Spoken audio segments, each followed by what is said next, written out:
sejak kecil itu yang tadi tanyakan, sebenarnya sih dari kecil saya lihat Yesus tuh udah berapa kali datang untuk menjamah saya. Ya, yang saya selalu bersaksi, saya kenal Yesus itu bukan dari gembala, pendeta atau orang-orang yang khotbah ke saya secara khusus, tapi melalui kuda. Seorang tanya, kenapa kok bisa kuda? Ya saya ceritakan juga karena memang itu hobi saya untuk melampiaskan, ya untuk buktikan bahwa saya bukan perempuan yang yang bukan hancur, bukan perempuan yang seperti yang saya bayangkan karena saya hancur oleh kakak saya apa semua. Terus ngeliat bapak kayak begini, jadi saya tunjukkan saya mampu, saya bisa, saya hebat. Saya pun juga kayak fight mandiri saya naik kuda, nggak mau kuda yang perempuan biasa, kuda pacu, kuda lompat. Maunya yang nggak boleh buat perempuan, kuda laki-laki yang kuda pacu saya. Nah disitulah saya kenal Yesus, ya jamah Yesus. Cuma saya tahu kan nggak mungkin gitu ya, karena keluarga saya walaupun bagaimana sangat kuat dengan ajarannya. Bahkan nggak boleh anak-anak satupun yang geser dari iman ayah saya. Semua harus. Itu sebabnya ibu saya juga walaupun nggak ngerti, pokoknya ibu saya juga tinggalkan Yesus. Nah sampai akhirnya saya kayak ada peperangan di diri sendiri ya. Maksudnya saya pengen buat baik, saya rasakan damai waktu saya ngumpet-ngumpet jadi Kristen, saya rasakan itu kok. Haleluya sahabat Tuhan, salam jumpa lagi bersama saya di channel Matius Teva. Ya sahabat Tuhan, pada kesempatan ini kami admin dari channel Matius Teva akan menayangkan sebuah kesaksian lagi dari seorang yang berlatar belakang Muslim. Nah, seperti cuplikan video yang kita lihat bersama bahwa ia memilih untuk memutuskan menjadi pengikut Kristus itu berawalnya dari banyak hal yang ia alami. Nah, penasaran dengan kesaksiannya? Mari kita sama-sama simak kesaksian berikut ini. 25 Mei 66 lah. Masih muda juga, masih muda. Jangan kelihatan loh, jangan aslinya dihitung, muda banget. Jangan hitung tahunnya, cuma badannya aja nggak tahan. Enggak. Nah, terus saya anak, kalau dari bapak ibu saya yang satu kandung ini, saya anak 5 orang kakak beradik, saya anak keempat. Tetapi kalau dari ayah saya rasa sih nggak ada lawannya sih, 16. Jadi saya anak nomor 15. Nomor 15. Iya. Ya, 17 jadi, tapi satu meninggal, tinggal 16. Saya 15 lah. Ayah saya itu orang Bengkulu. Ya. Bengkulu Selatan. Kampungnya juga lucu, namanya Mana. Namanya apa? Mana. Jadi Mana roti surga itu. Iya. MANNA. Maka saya bilang ini nggak ada yang kebetulan. Iya. Mana. Kampung Bengkulu Selatan. Iya. Kita suku Serawai. Terusnya ibu saya Manado. Oh, ibu. Farmnya Supit, ayah saya farmnya Avan. Ya karena ayah saya Bengkulu Selatan, suku Serawai, memang dari sana. Ya. Nah ibu saya itu udah pasti kan harusnya Kristen ya. Ya. Tapi karena mungkin ayah saya terlalu ganteng sampai ibu saya nggak tanggung-tanggung, makanya saya waduh Yesus pun dijual. Ya. Nah ibu saya ikut sama ayah saya dulu. Ibu saya sih yang terakhir, yang keempat. Oh, lalu ketemunya gimana nih dengan ibu ayah saya? Waktu itu? Ini kata ibu saya ya, kan saya belum lahir, nggak ada saat itu. Tapi kata ibu saya, dulu kan ayah ibu saya kan kerja lah dari Manado, dia ngungsi ke Jakarta kerja. Nah waktu dia kerja temennya kenalin nih sama seorang pengusaha. Ayah saya belum yang hebat kayak sekarang, kayak waktu dia hidup lah ya. Masih ada perdagangan kopi, ketemu ibu saya, dikenalin, akhirnya kecantol pengusaha. Ya udah, terus lanjut. Padahal ibu saya juga tahu ayah saya anaknya banyak. Terus pada saat itu, yang pertama sih bukan 4 sekaligus, tapi cerai. Terus yang kedua, yang pertama meninggal, cerai. Terus akhirnya menikah dengan ibu yang lebih tua dari ibu saya. Baru abis itu kenal ibu saya, menikah lagi. Jadi selama setahu saya selama ibu saya hidup ya tinggal mereka berdua lah. Tinggal mereka sampai berdua, ayah ya? saya meninggal. Sampai ayah waktu itu meninggal di usia berapa, Bu? Kalau Ayah saya setahu saya sih 53 tahun ya. Oh, cukup muda ya, Bu? Muda, 53. Saya juga masih umur 9 tahun kok. Masih nggak terlalu kenal jelas. Iya. Nah, bisa ceritain, Bu, masa kecil Ibu, karena saya banyak dengar bahwa ada kekerasan yang dialami Ibu ya, bahkan Ibu juga hamil di luar nikah, dan apa sih, Bu, yang sebenarnya terjadi? Jadi memang begini, setelah saya ngerti firman ya, saya baru tahu lah sekarang ya, hidup dalam kutukan. Setelah saya ngerti kan, memang orang tua saya ini karena dia pedagang, dia pegang kuasa gelap yang luar biasa lah. Ya mungkin untuk kekuatan yang dia perlukan untuk dia dagang itu. Sehingga dampaknya juga di keluarga kami kayak tadi, udah pastilah namanya anak 16. Saya juga nggak tahu ibu bapak saya kenal saya atau tidak. Cuma setahu saya pun nyapa ayah juga kayaknya mungkin baru sekali sejak umur 9 tahun ya. Terus kedua karena ibu saya istri yang kedua pada waktu ayah saya masih hidup ya, setelah cerai dan meninggal. Sehingga ayah saya juga kayaknya orangnya komit sama istri pertama. Jadi harus pulang ke rumah istri pertama. Jadi datang cuma nengok mama saya. Sehingga udah otomatis lah kita nggak pernah berkomunikasi, nggak pernah. Sehingga ayah saya sama ibu saya. Nah itu yang pertama. Yang kedua yang saya alami lagi yang memang sulit dilupakan sebelum saya kenal Yesus ya, adalah ya karena pada waktu itu ada anak ayah saya yang memang ayah saya juga maksudnya bener nggak ini anaknya kena ya sudah cerai sama istri yang kedua. Akhirnya ibu saya yang piara. Nah di situ saya nggak tahu bagaimana, apakah dia punya masalah kepahitan dengan keluarga, dengan papanya atau bagaimana. Pokoknya saya terjadi yang tadi saya juga kecil sudah dihancurkan oleh kakak saya sendiri ya. Itu yang terjadi. Dan karena saya hidup dalam ketakutan, nggak mungkin ngomong, nggak mungkin bicara, jadi semua saya simpan sendiri. Dan bahkan saya jadi orang yang bertumbuh dengan orang yang munafik. Dalam arti kata saya ya untuk mengelibui semua orang termasuk ibu saya. Ya saya aktif, saya tomboy, saya seperti kayak orang normal, padahal kan itu kan nggak mungkin ya kan. Maka itu saya juga belakangan ini setiap pelayanan saya ngerti lah orang-orang yang ngalami seperti itu, apalagi kalau ketika nggak ada kesempatan untuk buka hati untuk pengakuan itu. Sejak kecil itu yang tadi tanyakan, sebenarnya sih dari kecil saya lihat Yesus tuh udah berapa kali datang untuk menjamah saya. Ya, yang saya selalu bersaksi, saya kenal Yesus itu bukan dari gembala, pendeta atau orang-orang yang khotbah ke saya secara khusus, tapi melalui kuda. Seorang tanya kenapa kok bisa kuda? Ya saya ceritakan juga karena memang itu hobi saya untuk melampiaskan ya, untuk buktikan bahwa saya bukan perempuan yang yang bukan hancur, bukan perempuan yang seperti yang saya bayangkan karena saya hancur oleh kakak saya apa semua. Terus ngeliat bapak kayak begini, jadi saya tunjukkan saya mampu, saya bisa, saya hebat. Saya pun juga kayak fight sama diri saya naik kuda, nggak mau kuda yang perempuan biasa, kuda pacu, kuda lompat. Maunya yang nggak boleh buat perempuan, kuda laki-laki yang kuda pacu saya. Nah disitulah saya kenal Yesus, ya jamah Yesus. Cuma saya tahu kan nggak mungkin gitu ya, karena keluarga saya walaupun bagaimana sangat kuat dengan ajarannya. Bahkan nggak boleh anak-anak satupun yang geser dari iman ayah saya. Semua harus.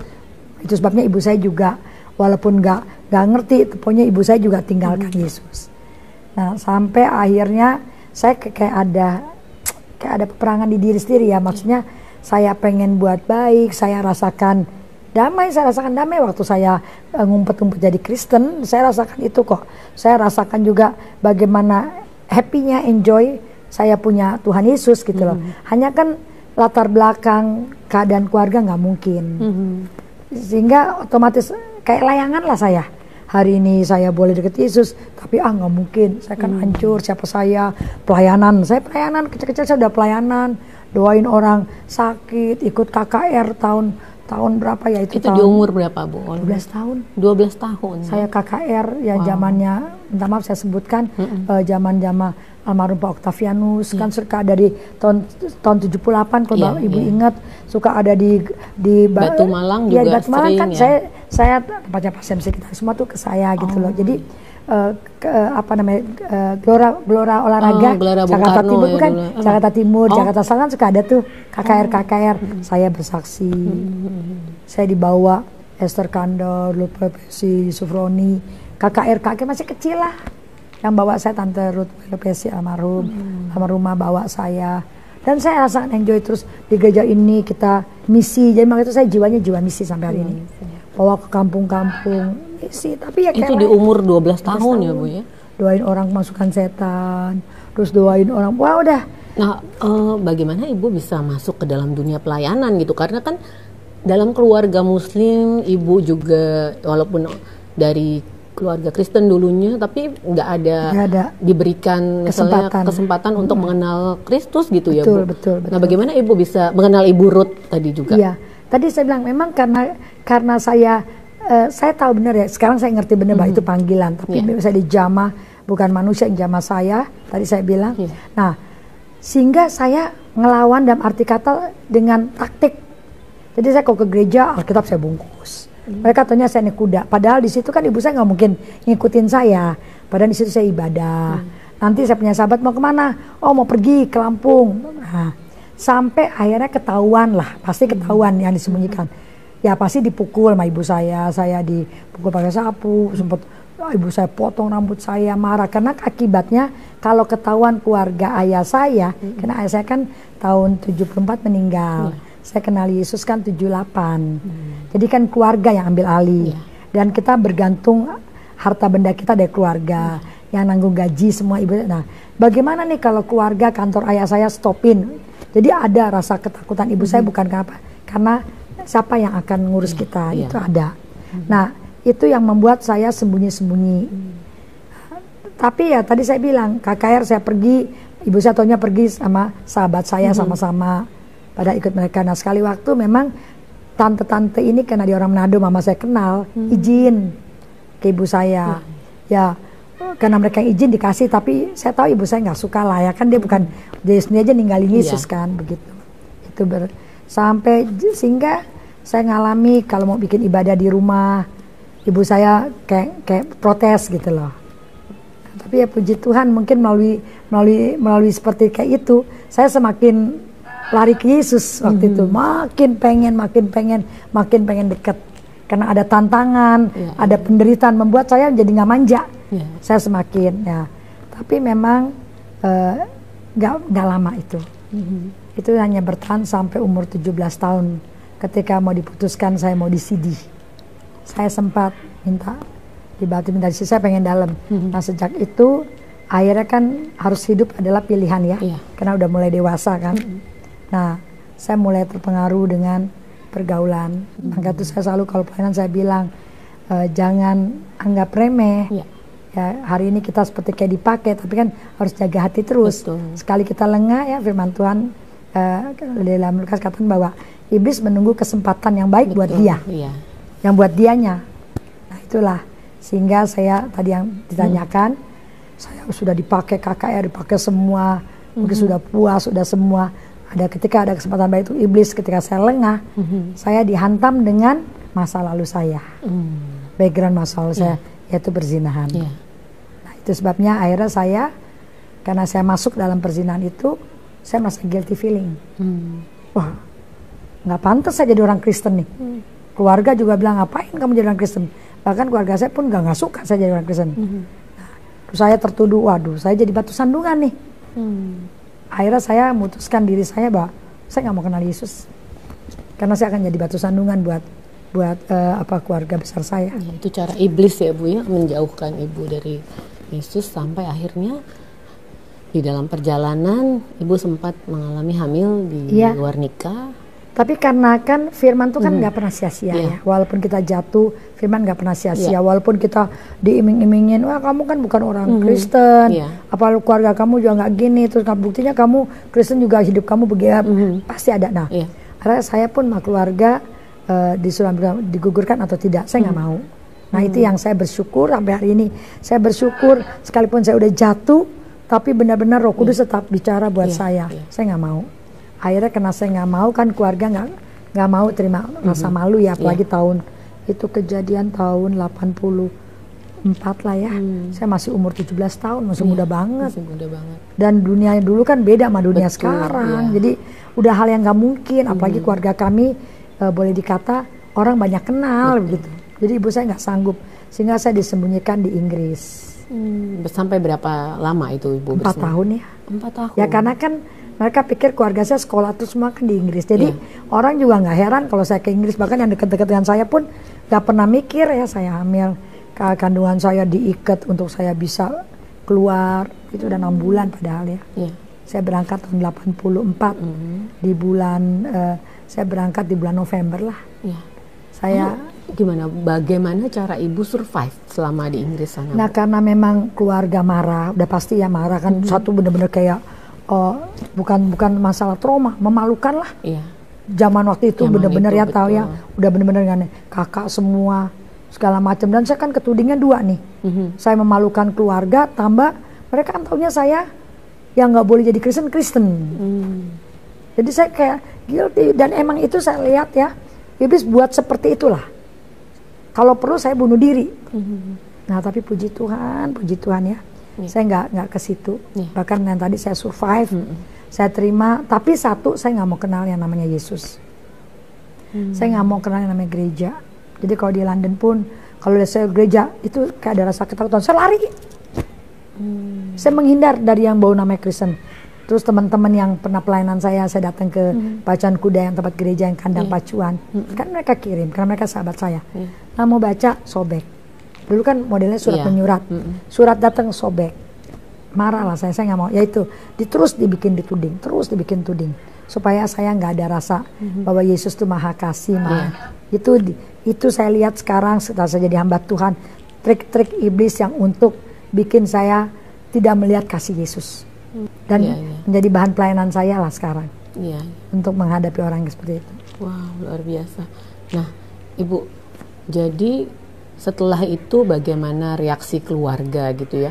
Maksudnya setelah tahu ibu mendapat anak hamil di luar nikah, lalu ibu dibuang, lalu bagaimana reaksi keluarga yang lain setelah ibu kembali lagi, kan ibu kan 4 tahun ya di sana ya? Oke, jadi memang ceritanya ketika itu kan keluarga cuma bilang gugurkan, saya nggak mau. Tapi karena saya nggak mau, orang tua saya cukup keras ya. Ya mungkin karena dia tahu dia istri kedua, dia tahu situasinya. Oke, kalau kamu nggak gugurkan, urus sendiri, piara sendiri. Dan saya urus sendiri, bayangin ya, hamil seperti itu. Nah dokter di sana kan memang tidak bayar pada waktu itu zamannya Margaret Thatcher kan. Apalagi kalau ada orang hamil kan negara protek, proteknya hamnya luar biasa. Jadi walaupun saya nggak punya uang, ibu saya nggak ngasih uang.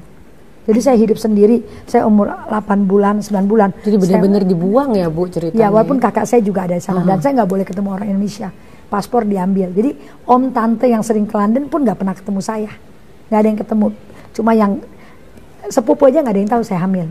Benar-benar cuma kakak beradik. Paspor saya juga dipegang, jadi saya nggak bisa kemana-mana. Nggak boleh ketemu orang Indonesia. Jadi saya lihat, saya 9 bulan saya harus kerja di restoran Arab yang banyak, yang udah kayak gimana kan, bahasa nggak bisa untuk survive. Dokter, 10 kilo jalan kaki. Setelah melahirkan saya sendiri. Nah setelah saya melahirkan, saya mulai mikir ini bagaimana, kan pembantu nggak ada. Yang ngurusin hidup saya kan saya harus kerja. Iya betul. Iya kan. Nah rumah sakit memang nggak bayar karena pemerintah. Tapi kan hidup saya kan harus kerja. Akhirnya saya mulai banyak diskusi dengan dokter di sana. Terus saya diskusi, mereka kasih kenalkan saya ke tempat adoption. Saya ketemu konsultan adoption, saya ceritakan semua, mereka kasih jalan keluar. Oke, kalau begitu anak kamu kalau lahir bisa dititipkan mari, kami carikan orang tua. Nah saya cuma begini, saya juga sampai wah Tuhan itu ya benih masih ada terus ya. Oke, tapi saya mau anak saya diadopsi dengan satu syarat. Nggak apa, keluarga kaya, bukan. Keluarga yang kenal Yesus, saya bilang begitu, yang takut Tuhan. Kan emang susah nyari keluarga begitu orang Kristen banyak. Saya bilang keluarga Kristen, saya bilang. Ya udah, mereka kasih. Jadi pada waktu anak itu lahir, saya hanya boleh lihat sebentar, anak itu langsung ditahan di rumah sakit. Nah saya keluar, ya pastilah ada. Cuma memang saya survive. Saya tahu bahwa ini resiko saya, karena kan orang tua dari awal minta digugurin. Saya mau tunjukkan ke keluarga bahwa enggak. Ya, tadi kenapa? Tadi saya bilang karena benih masih ada, rasa ketakutan dengan Tuhan itu masih ada. Walaupun saya pura-pura nggak mau tahu. Sampai saya hidup 4 tahun, saya kerja, saya balik ke Jakarta. Terus saya ketemu dengan suami gitu. Yang bukan Kristen juga. Baik. Nah ini prosesnya masih panjang ya Bu ya. Nah kalau boleh tahu Ibu kembali mengalami pertobatan kembali, apakah setelah menikah dengan suami atau bagaimana? Ya kan ini luar biasa sampai saya menikah juga kan bukan sama orang Kristen. Betul.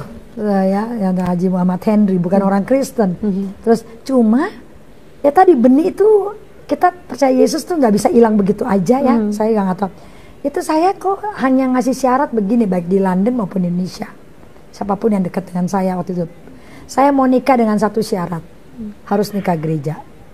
Padahal Ibu waktu itu belum saya kan emang ya? Saya kan udah dibaptis ya, sudah dibaptis, kan saya kan kabur. Iya kabur saya bilang, benar. Yang saya bilang saya kan bukan orang Kristen, keluarga saya. Jadi cuma nikah. Loh, mereka bilang kamu kan bukan orang Kristen karena memang KTP saya kan sebenarnya masih bukan orang Kristen gitu ya. Sampai sekarang aja masih bukan Kristen gitu loh. Susah digantinya tuh KTP. Dari dulu di London juga orang bingung lah kan keluarga kamu bukan Kristen. Cuma syaratnya itu kalau enggak saya nggak mau nikah. Akhirnya sampai saya ke London, dari London saya tinggalkan teman dekat saya karena dia nggak mau nikah gereja. Dia ateis lah, nggak mau. Saya ke Jakarta ketemu suami, saya kasih syarat itu. Wah saya ini tentara, mana mungkin. Saya bilang ya kalau nggak mau nikah gereja saya nggak mau. Dan puji Tuhan ya, karena komitmen saya itu Tuhan lihat hati saya. Saya nikah gereja. Wow. Tahun 88. 88 saya nikah gereja. Iya. Ya, karena ya puji Tuhan kirim seorang laki-laki yang cinta saya. Dia resikonya fatal buat dia. Bisa saat tentara bisa masuk sel karena nikah kan dulu kan nggak boleh kan. Harus satu. Saya bilang enggak, ada kami nikah gereja. Tapi memang 2 kali nikah. KUA juga gitu. Tapi saya bilang saya pokoknya nikah gereja. Padahal saya bukan Kristen, maksud saya gereja juga enggak, Tuhan Yesus saya tutup kuping, saya nggak mau gitu. Tapi Tuhan jadikan itu jadi ya Bu ya, menikah di gereja juga ya. Ada satu cerita ya, mudah-mudahan nggak kepanjangan ya, karena emang saksinya panjang banget. Iya. Jadi yang negor saya tuh ada bukti teman saya juga tahu. Jadi waktu kami nikah 88 Desember, tiba-tiba kan rumah ibu saya ada anak kos-kosan. Kita pergi ke satu rumah yang orang Kristen Manado. Nggak tahu orang itu kemasukan setan. Wanita kemasukan setan ini mau peluk suami saya. Waktu mau peluk itu, ini kan yang saya gerombolan saya nih yang bukan orang yang dalam Tuhan, nggak ada lah. Ya biasa-biasa, ada yang Muslim, ada yang enggak. Tapi itu keluar karena saya suka doain orang kemasukan setan. Itu tiba-tiba yang bertahun-tahun saya nggak pernah sebut itu namanya. Nggak pernah saya pakai. Waktu umur saya 12 tahun, 13 tahun. Itu tahun 88 bulan Desember habis saya nikah. Saya sering dalam nama Yesus, nyako iblis. Saya pakai itu doa tengkingan. Nyako iblis. Karena dia udah meluk suami saya, udah peluk semacam. Keluar itu. Waktu saya tengking ya, dia balik badan, dia tinggalin suami saya, dia fokus ke saya, dia protes. Diam kau. Kau siapa? Nyako. Kau siapa? Kau sama seperti saya. Kau pengkhianat. Waktu dia bilang pengkhianat itulah, itu titik. Saya seperti kayak ngeliat film semua kasih Tuhan. Dosa saya, itu iblis loh yang negor. Kau pengkhianat, kau sama seperti saya. Pengkhianat. Saya keluar tuh. Bagaimana Yesus selamatkan saya, bagaimana Yesus pakai hidup saya. Wah saya benar-benar kayak nggak bisa doa lagi, tapi saya ingat lagu yang zaman dulu tahun 78. Dalam nama Yesus, dalam nama Yesus. Saya nyanyi itu aja, nggak bisa doa saya. Saya teriak, waktu saya nyanyi itu yang kemasukan setan geletak jatuh.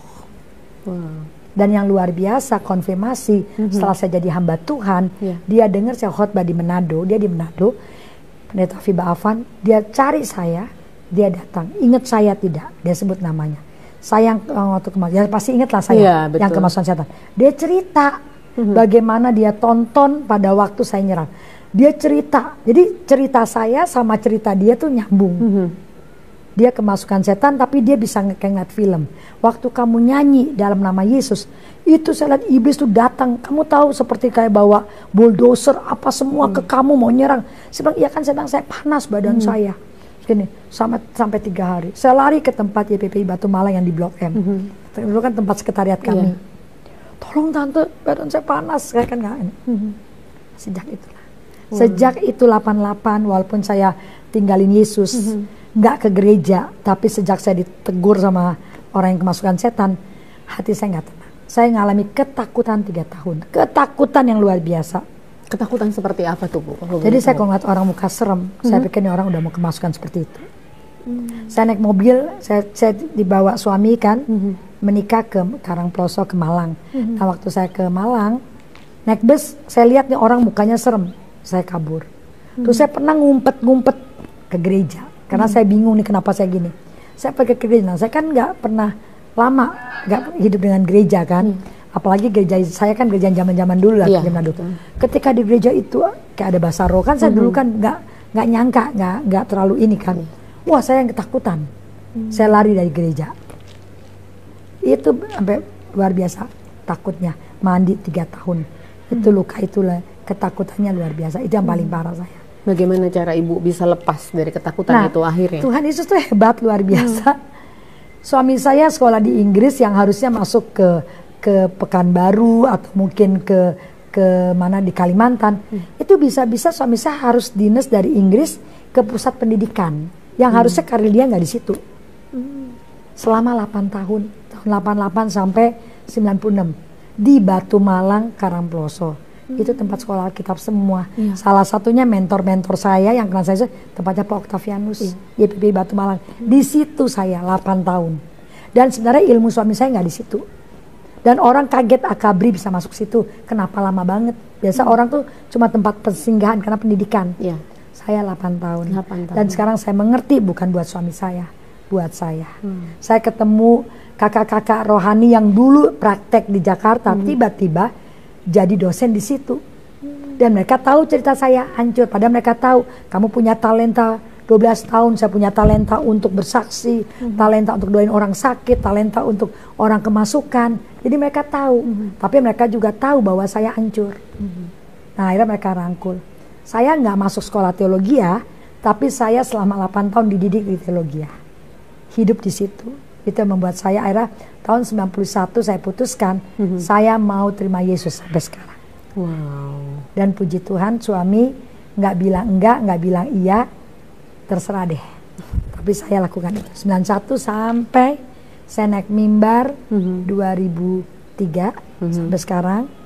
91 saya dididik di Batu Malang, pindah 96 ke Jakarta karena ikut karir suami.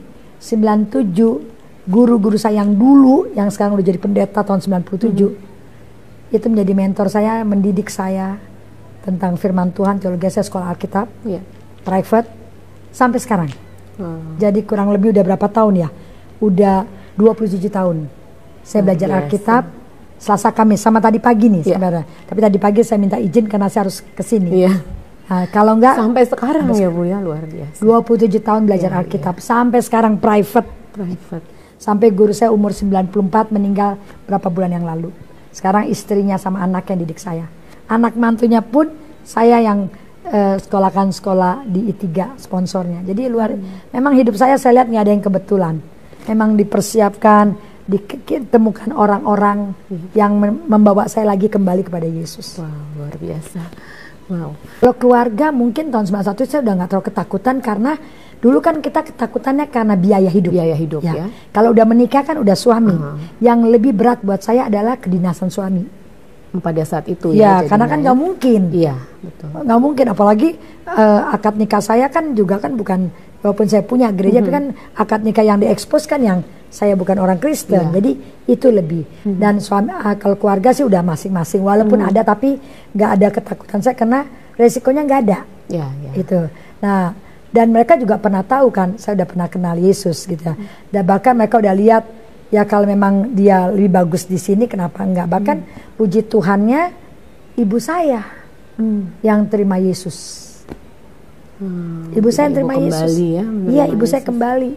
Ibu saya jadi udah gak ada rasa beban dengan kuat, tapi keluarga ya paling keluarga besar ya, yang besar itu. Kalau saya pernah mereka suka komplain kalau saya khotbah di TV, ya sekarang sudah enggak. Sekarang saya udah, mereka Natalan pun udah gabung sama saya, udah keluarga udah tahu lah, udah kembali ya, Bu, ya? Mereka lihat proses hidup saya, kan manusia kan gitu ya, lihat kita bukan siapa-siapa, ketika kita dipromosikan Tuhan, mereka lihat wow, Itu hanya karir suami ya sempat yang membuat ya saya ngalami lagi nih, kayak waktu saya jadi Kristen ngumpet-ngumpet, itu saya alami bertahun-tahun.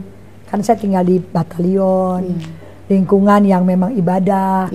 Jadi hampir sama dengan yang saya alami tahun. Jadi ibu berarti nggak bisa membuka diri gak ya bisa, bahwa di lingkungan batalion situ ya bisa. Bahwa ibu adalah seorang Kristen. Nggak bisa. Jadi saya gereja ngumpet. Gereja juga harus keluar dari tempat ngumpet. itu. Ya. Nanti sore pas ini jemput mas suami masuk. Apalagi suami kan jabatannya bagus-bagus kan, komandan wakil. Kalau saya pulang suami udah nungguin. Kan nggak mungkin saya pulang kucuk-kucuk sendirian. Tempat ibadah, kalau mau bikin ibadah saya pesan ada rumah di depan batalion, nggak boleh bikin di dalam. Itu cukup lama ya, lama sampai pada kebukanya pada waktu kerusuhan 98. Waktu itu kerusuhan batalion kami Kostrad, wah udah diserbu mau dibakar apa semua. Suami saya sempat kebacok kakinya karena wakil semua. Nah karena suami saya bilang, karena komandan sudah di lapangan di Semanggi, kita di situ. Ayo yang ke ibu-ibu kan di batalion.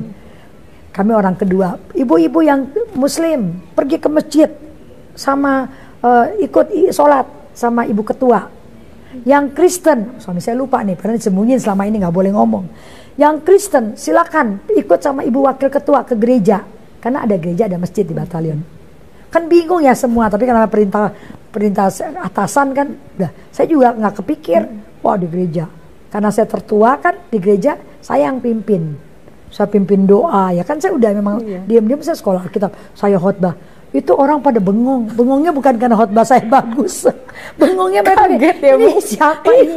Ini kan bukan, ini kan istrinya Pak Haji, ini gimana ceritanya? Jadi mereka bengong. Semua pada, ada satu orang Batak juga yang berani. Ibu nih sebenarnya agamanya apa? Wah nangis, peluk lah. Wah saya juga baru sadar. Oh suami kan bukan saya ya, itulah. Itu kuasa cara Tuhan ya membukakan.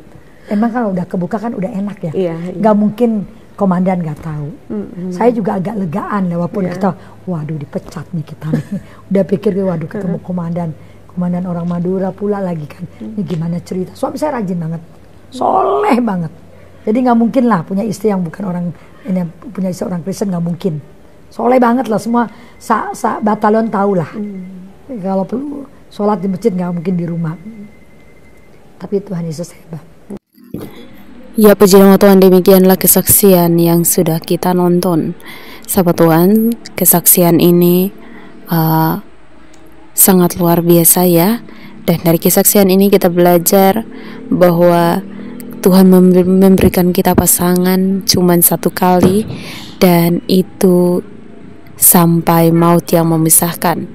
Nah wanita ini dia murtad karena kedua orang tuanya kawin cerai, dan pada akhirnya ia sering bertanya, kenapa sampai Tuhan yang mengizinkan hal tersebut terjadi?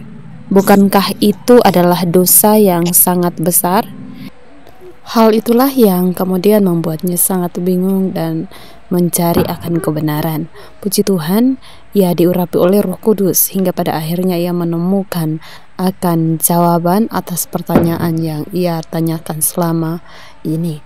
Sahabat Tuhan, kiranya kesaksian ini cukup sampai di sini. Sekian dan terima kasih buat kalian semuanya yang sudah setia dukung dan juga support channel ini sampai saat ini.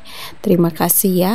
Saya akan terus mendoakan sahabat-sahabatku agar selalu sehat dan selalu Tuhan Yesus selalu menjawab setiap pergumulan hidupnya. Amin. Ya, sekali lagi terima kasih, sekian dan terima kasih. Salam, sampai jumpa.